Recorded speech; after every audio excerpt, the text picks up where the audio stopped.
Channel Murtadin Perlu Tahu ini sharing ke-82 dengan topik memasuki kehidupan setelah kematian. Memasuki kehidupan setelah kematian. Bapak Ibu, saudara-saudari, salam damai sejahtera. Setiap hari di akun WA, Bah menerima tulisan cantik berupa harapan sehat, sukses, bahagia, diberkati, dimudahkan rezekinya. Demikian pula pada saat kita ulang tahun atau memasuki tahun baru, selalu ada ucapan selamat itu datang dari teman-teman dan keluarga Kristen dan non-Kristen yang berkatnya itu semua bersifat terbatas, hidup di dunia ini saja. Tidak ada yang serius memikirkan kehidupan setelah melewati kematian, nggak ada. Semua sampai di sini saja, di batas kubur. Padahal menurut Alkitab ada kehidupan roh setelah tubuh kita mati dan dikebumikan di dalam kuburan.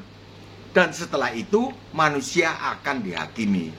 Ibrani 9:27. Dan sama seperti manusia ditetapkan untuk mati hanya satu kali saja, dan sesudah itu semua orang dihakimi.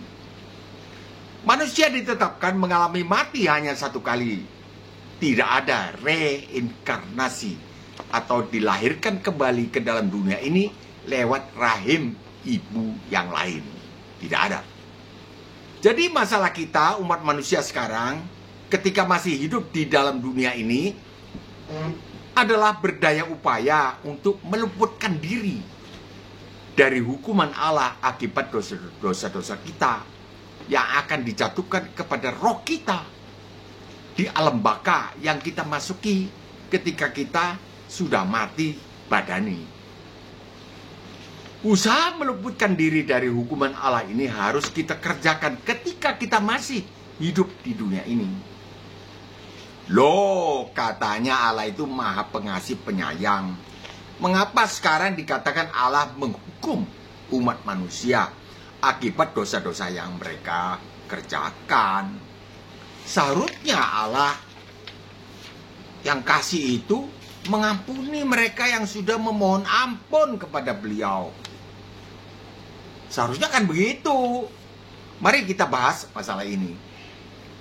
Allah yang sejati itu adalah Allah yang maha suci.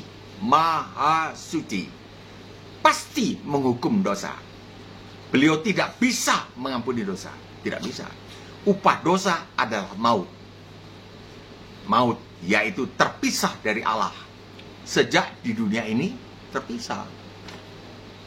Berlanjut ke dunia kekal, abadi. Setelah kita wafat, meninggalkan dunia ini. Lanjut sana, terpisah terus.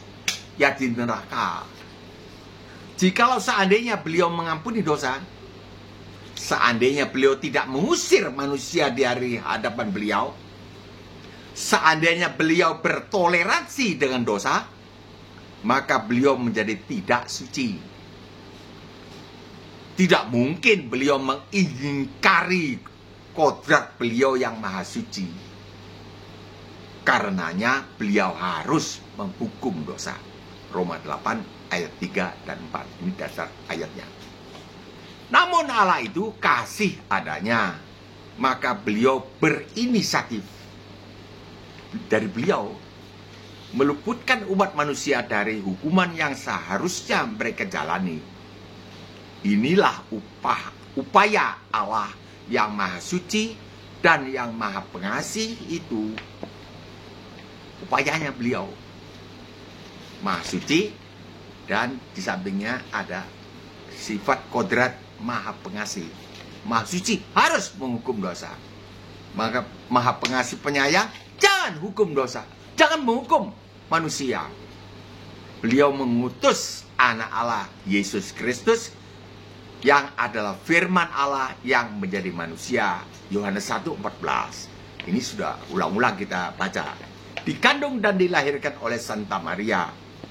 Yesus Kristus menjadi manusia selama 33 tahun saja untuk menjalani hukumannya umat manusia. Hukumannya umat manusia. Hukuman milik umat manusia yang dituntut oleh hukum Taurat. yaitu maut.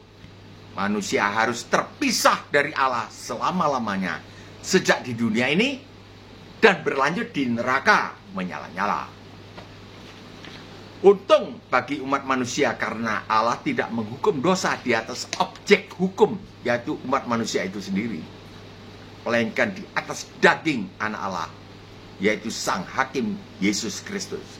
Sang Hakim itu Yesus Kristus, walaupun adalah seorang O-nya besar, hakim, namun diutus datang ke dalam dunia bukan untuk menghakimi umat manusia, melainkan diutus untuk menyelamatkan umat manusia oleh beliau sendiri. Jadi menyelamatkan umat manusia oleh beliau sendiri dengan jalan menggantikan umat manusia menjalani hukuman mereka. Hukum mereka yang seharusnya mereka jalani digantikan. Pulang kau, saya yang jalani. Yohanes 3:16. Karena begitu besar kasih Allah akan isi dunia ini, sehingga ia telah mengaruniakan anaknya yang tunggal, supaya barang siapa yang percaya kepadanya tidak binasa, melainkan beroleh hidup yang kekal. Tidak binasa, melainkan beroleh hidup yang kekal. Setiap orang yang percaya kepadanya tidak binasa, melainkan beroleh hidup yang kekal. 17. Dikaruniakan bagaimana kan? 17. Sebab Allah mengutus anaknya ke dalam dunia. Ini bukan untuk menghakimi dunia. Yesus Kristus diutus ke dalam dunia ini bukan untuk menghakimi dunia. Berarti beliau adalah seorang hakim berkapasitas menghakimi, melainkan diutus untuk menyelamatkan dunia. Ya, dunia orang oleh dia, oleh beliau sendiri. Apa hukuman manusia yang telah dijalani oleh Yesus Kristus? Apa yang telah dijalani oleh beliau di atas kayu salib tahun 33 itu? Jawab, pengusiran manusia dari hadapan Allah. Itu menyedihkan sekali. Orang berseru-seru tidak bisa ketemu dengan Allah karena diusir. Kejadian 3:23. Lalu Tuhan Allah mengusir manusia dari Taman Eden. Taman Eden ini kan tempat pertemuannya Allah dengan manusia. Manusia dengan Allah ketemu di Taman Eden tiap pagi, subuh, supaya ia mengusahakan tanah dari mana ia diambil.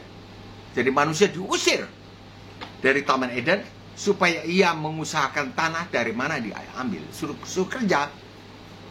24. Ia menghalau manusia itu. Halo, diusir. Pedihnya kita. Allah mengusir kita. Dan di sebelah timur Taman Eden ditempatkannya lah beberapa kerub. Kerub itu malaikat dengan pedang yang bernyala-nyala dan menyambar-nyambar untuk menjaga jalan ke pohon kehidupan. Ya, fasilitas yang hidup kekal ini di stop. Maka dari itu kita mati, tidak boleh hidup di dalam keadaan dosa. Setelah memetik buah pengetahuan itu kan berjatuh dalam dosa. Allah mencegah manusia hidup terus dengan makan buah pohon kehidupan, dicegah. Jadi fasilitas untuk hidup kekal dicegah. Yesus Kristus telah menjalani hukuman umat manusia terpisah dari Allah di kayu salib. Kapan itu? Matius 27:46. Kira-kira jam 3 petang berserulah Yesus dengan suara nyaring, Eli, Eli, lama sabachthani. Artinya, Allahku, Allahku, mengapa engkau meninggalkan aku? 50. Yesus berseru pula dengan suara nyaring di Yohanes 19 ayat 30. Sudah selesai. Lalu ia menyerahkan nyawanya. Sejak saat itu pula penggantian hukuman umat manusia terpisah dari Allah sudah selesai dijalani. Penggantian itu sudah selesai dijalani. Tahun 33 dijalani oleh Yesus Kristus. Maka seluruh umat manusia, orang Kristen dan orang non-Kristen, bisa berdamai kembali dengan Allah. Boleh panggil Papa. Semua Sekarang ini sudah boleh. Sejak tahun 33 boleh semua, tidak perlu menjadi Kristen, itu sudah boleh. Kalau mau disebut Kristen, kalau mau digantikan. Kalau tidak mau ya terpisah terus. Itu kan. Ulangi, sejak saat itu pula penggantian hukuman umat manusia. Penggantian hukuman umat manusia terpisah dari Allah sudah selesai dijalani ketika beliau berseru, sudah selesai. Maka seluruh umat manusia, orang Kristen dan orang non-Kristen, bisa berdamai kembali dengan Allah. Berdamai. Semua orang telah menjadi orang benar. Semua orang sudah menjadi orang benar. Jadi jangan berbuat dosa. Semua orang. Roma 5:19. Jadi sama seperti ketidaktaatan satu orang, Adam, tidak taat. Semua orang telah menjadi orang berdosa. Betul, satu orang berbuat dosa, semua orang telah menjadi orang berdosa. Semua orang berstatus orang berdosa, walaupun belum berbuat dosa. Ketika baru lahir bayi, sudah orang berdosa, statusnya. Demikian pula oleh ketaatan satu orang, Yesus Kristus taat. Filipi 2 ayat 8. Bahkan dia menjadi sama dengan manusia, dan di dalam keadaannya sebagai manusia, dia taat. Bahkan taat sampai mati di atas kayu salib. Itu taatnya untuk orang lain, untuk pihak lain. Itu ketaatan yang total. Tidak pernah ada ketaatan seperti itu. Maka semua orang menjadi orang benar. Jadi mulai kecil, mulai bayi, orang benar. Bukan orang berdosa. Diberitahu, kau orang benar. Jangan berbuat dosa. Berbuat yang benar. Mulai dari kecil. Dididik begitu. Semua orang menjadi orang suci. Sama sucinya dengan Allah. Maha kudus, kita sama. Semua orang. Maka semua orang bisa menghampiri Allah yang maha suci. Boleh panggil Papa. Bagaimana kita orang, kalau kita orang berdosa, kita tidak mungkin bisa menghampiri Allah yang maha suci. Tidak bisa. Kenapa kita tetap mengaku orang berdosa? Ya salah sendiri, karena tidak tahu kebenaran ini. Ulangi. Roma 5:19 tadi. Satu orang berbuat dosa, ketidaktaatan satu orang, Adam, semua orang telah menjadi orang berdosa. Demikian pula oleh ketaatan satu orang Yesus, Pak Yesus, taat sampai mati di atas kayu salib, semua orang menjadi orang benar. Semua orang loh. Semua orang, jadi kalau baru lahir ya orang benar ini. Cuma kita didiknya kan salah. Kita didiknya kalau orang berdosa terus dia berbuat dosa, berkumpul dengan dosa. Tidak. Orang benar berbuat kebenaran. Semua orang menjadi orang suci. Suci. Jangan berbuat yang tidak suci. Sama sucinya dengan Allah. Maka semua orang bisa menghampiri Allah yang maha suci. Boleh. Papa, Abah, Wang. Sejak di dunia ini berlanjut sampai di sorga kekal abadi. Nah, itu hubungannya dengan Allah. Lewat kubur. Kekal di sana. Boleh panggil Papa. Di sana kita akan hidup seperti malaikat. Tidak ada hubungan suami istri. Matius 22 ayat 30. Karena pada waktu kebangkitan, orang tidak kawin dan tidak dikawinkan. Kebangkitan maksudnya nanti ya orang yang mati terus dibangkitkan. Itu ya ada orang yang mati sendiri, mati tua. Hidup tidak kawin dan tidak dikawinkan, tidak mengawinkan. Artinya tidak ada hubungan suami istri. Melainkan hidup seperti malaikat di sorga. Seperti malaikat kita. Dengan istri kita, halo. Kesimpulan, inilah yang dimaksud dengan berita sukacita itu. Pada tahun 33 Masehi, terjadi di Israel. Sekarang ini, Israel yang sekarang ini, Mbah, Opa selalu tekankan satu tempat dan waktu. Supaya orang sadar bahwa ini adalah sebuah fakta, bukan agama Kristen. Bukan. Ada banyak pendeta yang kalau diajak bicara soal ini tidak mau, lari. Ya nggak tahu lah, terserah lah. Aku meninggal ya udahlah, saya mati. Pokoknya Tuhan, saya sudah melaksanakan tugas menggantikan gembalaku memberitakan Injil. Inilah yang dimaksud dengan berita sukacita itu. Pada tahun 33 Masehi terjadi di Israel. Anak Allah Yesus Kristus, yaitu Allah yang menjadi manusia tidak berdosa itu, telah taat sampai mati di atas kayu salib. Ya tahun 1 Masehinya itu beliau lahir. Malam kudus sunyi senyap. Itu hari Natal pertama, tahun 1. Sekarang kan 2025. Tahun 33 beliau disalib. Tidak salah apa-apa. Tapi di dalam rencana Allah memang demikian, sudah ditulis di Perjanjian Lama. Itu maksudnya digenapi di dalam peristiwanya Pak Yesus yang tidak berdosa disembelih di atas kayu salib. Ini khotbah berikutnya, yaitu Yesus Kristus sebagai domba jantan yang disembelih. Nah, sehingga semua orang telah menjadi orang benar. Ini berita sukacita. Semua orang sudah jadi orang benar. Jadi kalau kita ditanya, apalagi yang Kristen ya, Kristen itu kan sudah mau, berarti bukan orang berdosa, orang benar. Coba lah, Mbak, Opa ajak berenung-renung sebentar ini. Kita bukan orang berdosa, orang benar. Jadi kita nih dilayakkan datang kepada Allah yang Maha Suci itu. Ya pakai bawa darah domba. Inilah darahnya anak domba jantan atau hakim yang menggantikan hukumanku, Yesus Kristus di atas kayu salib. 100% kita diterima. Apa saja masalah kita? Masalah kita pertama adalah menyembah beliau. Masalah berikutnya ya masalah macam-macam. Fulus, keuangan, soal rumah tangga, soal anak.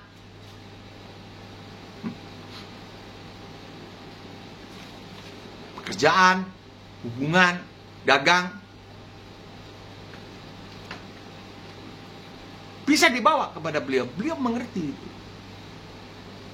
Semua orang menjadi orang benar. Iya, semua orang termasuk seluruh para penonton video ini. Beragama apa saja Anda dan Mbah bukan lagi orang berdosa. Semua orang telah diberi hak masuk ke dalam surga. Semua orang, silakan.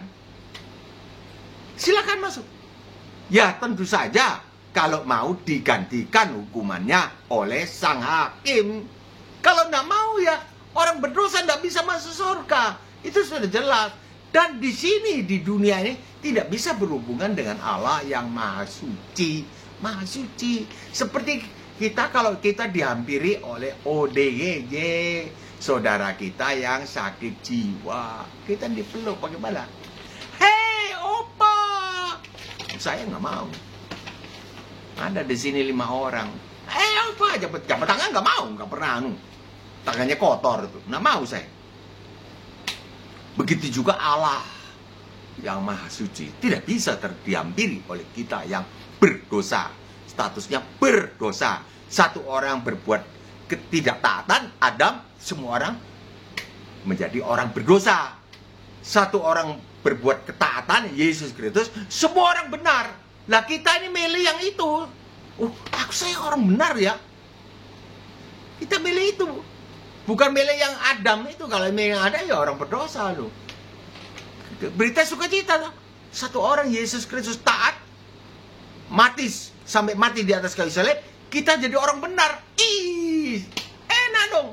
Papa Mbak tidak akan ceritakan kesaksian pribadinya terlalu panjang. Banyak orang mengeluh katanya terlalu panjang, pendek saja ceritanya. Ya udahlah, terserah.